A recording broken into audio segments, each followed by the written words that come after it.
Welcome to High Tech Hits. If you want to check your PC configuration, either it can be a laptop or a desktop PC, if you wanted to know how much RAM it is running on and what is the operating system, like it is a 64-bit or 32-bit.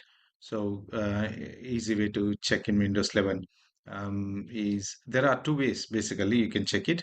One, you can either go through the control panel or you can directly search from this settings.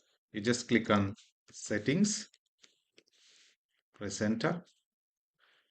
This is where you will see all your Bluetooth devices and any other printers or your accounts. So basically today what we're going to check is like your PC configuration.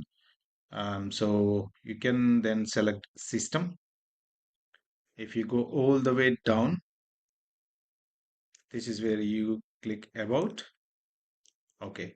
So now you can see your device name and what is the processor that you have, i7 or the RAM 16 GB or 8 GB, and the ID of the device and your product ID. This is basically a Windows product ID, and the operating system it is running on is 64-bit operating system. And if you wanted to know your Windows is a Windows 10 or Windows 11 Home or a Premium when it is installed, is basically you can see from here Windows specifications. If you go a little bit further down, you can see some more options. Like any key activations. If you have any softwares, you can find the key activations from here. This is one way of finding your system configuration. So the another way through going to the control panel. So you can click here and type control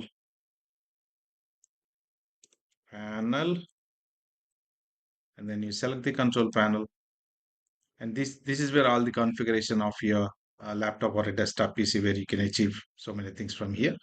But today what we are going to check is your laptop configuration. So just click on a system. This will directly take you to the system configuration settings, where you can see the device name, as I said before, processor, and the memory capacity. It's all the same again. Okay. Thank you. If you like the video, please subscribe for more videos like this.